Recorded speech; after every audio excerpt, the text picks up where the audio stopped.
Alors, je me présente, Diana Varisco. Je suis d'un milieu médical à la base, hein, donc j'ai travaillé pendant 30 ans dans le milieu hospitalier et social. Et j'ai continué avec une formation dans le milieu institutionnel au niveau des personnes schizophréniques, troubles du comportement. Tout naturellement, suite à un double cancer du sein, j'ai fait le choix de m'écouter et de changer radicalement de direction.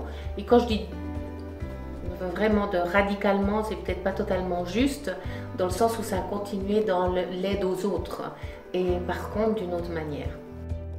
Donc je suis médium spirituel, je suis née comme ça. On n'apprend pas à être médium, on l'est et on apprend à utiliser nos facultés, à utiliser le potentiel que l'on a à l'intérieur de soi. J'utilise différents outils qui sont entre autres le dessin, donc les orographes en particulier, parce que ma grand-mère étant artiste peintre, tout naturellement j'ai été amenée à faire de la peinture. Et j'aime beaucoup cet outil-là, il est important pour moi parce qu'il est passionnel, c'est quelque chose qui me passionne. Et quand je le mets en lien avec la médiumnité, je me laisse guider et j'écris. J'écris, je dessine et je reçois des informations. Ce qui fait que la partie mentale dans ce que je reçois est un peu comme poussée de côté pour me laisser l'opportunité de recevoir les informations.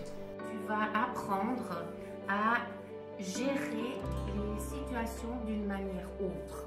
Et dans les orographes que je réalise, c'est la peinture qui va parler de ce que la personne va renvoyer avec son énergie. En fait, en tant que médium, je vais créer une énergie que je vais amplifier et dans laquelle je vais inviter l'autre énergie à se poser avec moi. Et du coup, dans cette énergie-là, je vais recevoir des informations. Ces informations vont être liées à son passé, à son présent et au potentiel de son futur. Parce que je ne détiens en aucun cas le futur de qui que ce soit. Par contre, je peux parler du potentiel de celui-là. Quand je peins, ce qui se passe, c'est que je suis guidée. Je vois ce que je dessine, par contre, je ne vois pas l'ensemble de ce que je vais faire. Donc, il n'y a rien qui est pré-initialisé auparavant, tout se fait dans l'ici et maintenant, dans l'instant T. Il y a des personnes qui vont arriver à moi et qui auront besoin d'éclaircissement, de savoir où elles vont, pourquoi, si elles sont justes. Il y a des personnes qui ont besoin de confirmation. D'autres personnes auront besoin de pouvoir régler certains blocages ou de comprendre certains blocages. Donc c'est vraiment très large, la palette du pourquoi je fais ça, elle est très très large. Mais à la base, c'est quand même de la relation d'aide. C'est accompagner l'autre à aller plus loin.